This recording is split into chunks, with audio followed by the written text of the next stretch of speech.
Muchísimas gracias por continuar con la programación de nuestro canal Univalle TV. Estamos en el programa En Contacto. Nuestro tema de hoy ha sido la construcción de paz en nuestro país. Hemos estado con la profesora María Eugenia Ibarra y los profesores Fernando Arto de Vera, el profesor Adolfo Álvarez y el profesor Manuel Muñoz. Y ya estamos en la recta final de nuestro programa. Quiero tenerles una última pregunta, tiempo limitado de respuesta. Y la pregunta es la siguiente: ¿qué opinan sobre algunas percepciones, digamos, de la comunidad, tanto nacional como internacional, frente a la presunta falta de disposición del gobierno actual para continuar con la implementación y el avance de los puntos del acuerdo de paz en nuestro país? Profesor Álvarez. Bueno, yo creo que hay que distinguir entre el gobierno y el partido de gobierno. O sea, es claro que el partido de gobierno en su gran mayoría tiene una oposición radical y en la campaña planteó hacer trizas los acuerdos. El gobierno se ha movido, obviamente, contradictoriamente. Y se ha movido porque, por ejemplo, en el plan de desarrollo, en la propuesta inicial, estaba difuso todo el proyecto de paz. Y obviamente por el debate en el Congreso, la presión, finalmente el plan de desarrollo incluyó más claramente el tema de paz. Y su comportamiento ha sido muy diferenciado. Frente a reincorporación hay más decisión, frente al tema, por ejemplo, de los pedetes, ¿no?, que está avanzando. En cambio, en términos de la JEP y de la Comisión de la Verdad, claramente tenemos incluso una propuesta que no es del gobierno, es del partido de gobierno del expresidente Uribe, que es un referéndum para echar atrás la Justicia Especial para la Paz. Pero yo creo que hay un proceso en marcha y este proyecto de paz, el acuerdo de paz, implica a 3 gobiernos, ¿sí? Y de tal manera que lo que hay es una lucha política en torno a la implementación del acuerdo que se expresa incluso dentro del mismo gobierno y las tensiones entre el gobierno y el partido de gobierno. Esa es mi apreciación. Profesora María Eugenia, ¿usted también opina, como el profesor Álvarez, que este gobierno actual se ha movido contradictoriamente frente al proceso o frente a la implementación del proceso de paz?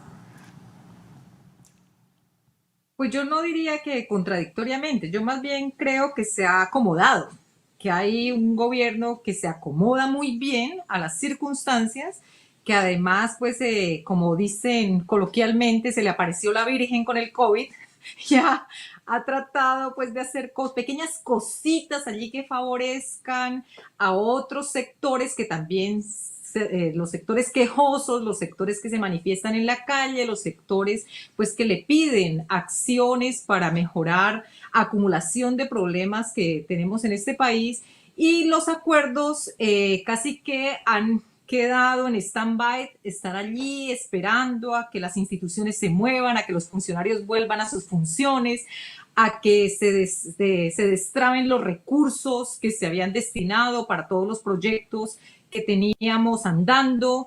Se echan culpas los funcionarios de la actual administración con los de la anterior, dicen que los de la anterior supuestamente firmaron el acuerdo pero no desarrollaron e implementaron todo lo que se había planteado tanto en el acuerdo general, el acuerdo, pues, para la finalización del conflicto, como todas las leyes, disposiciones, acuerdos, políticas que se han venido desarrollando para poder echar a andar todo eso que acordamos en La Habana.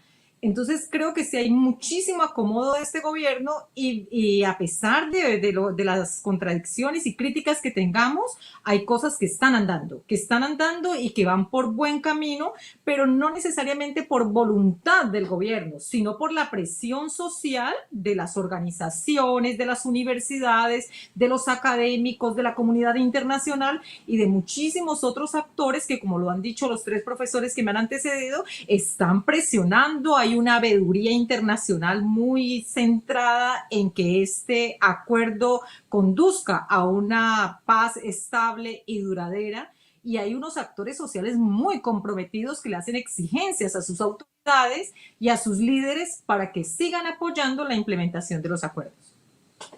Profesor Manuel, ¿Usted cree que de pronto este contexto de pandemia ha sido la excusa perfecta para que esta implementación del proceso de paz simplemente se diluya o se dilate?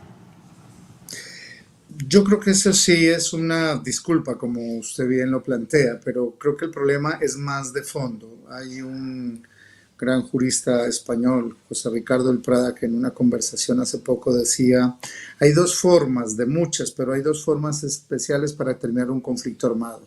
Una, que uno de los adversarios venza en el campo de batalla al otro y haga un armisticio con él. Eso no pasó en Colombia. Las FARC no fueron derrotadas, las guerrillas no han sido derrotadas. Entonces, el otro camino es un amplio consenso social y político para hacer una transición de una negociación política al conflicto armado. Eso tampoco pasó. Aquí no tenemos un amplio consenso social y político.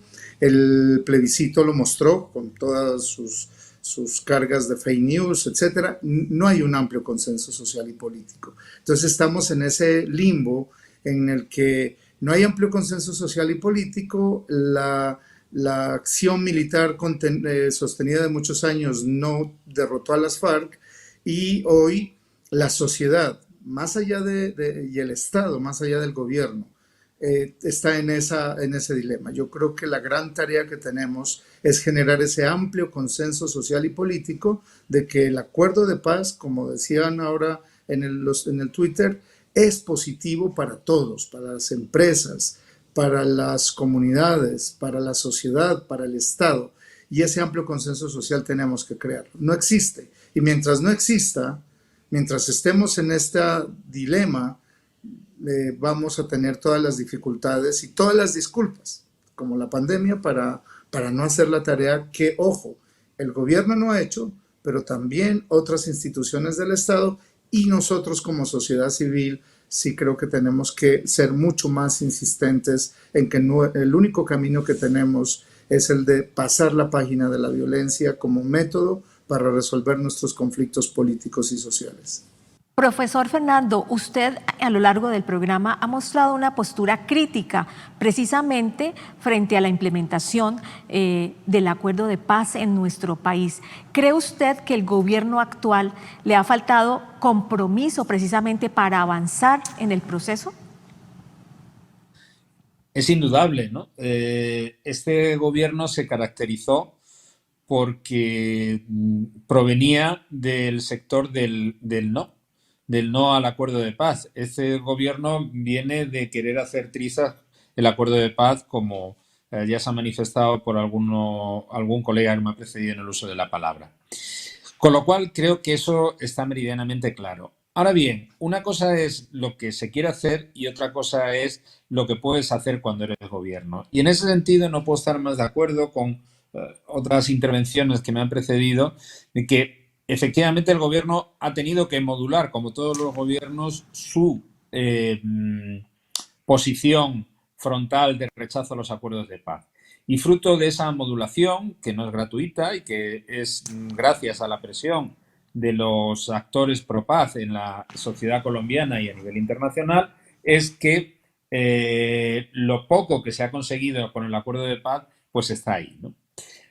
Pero lo importante no es tanto mirar lo que ha pasado, sino mirar hacia el futuro.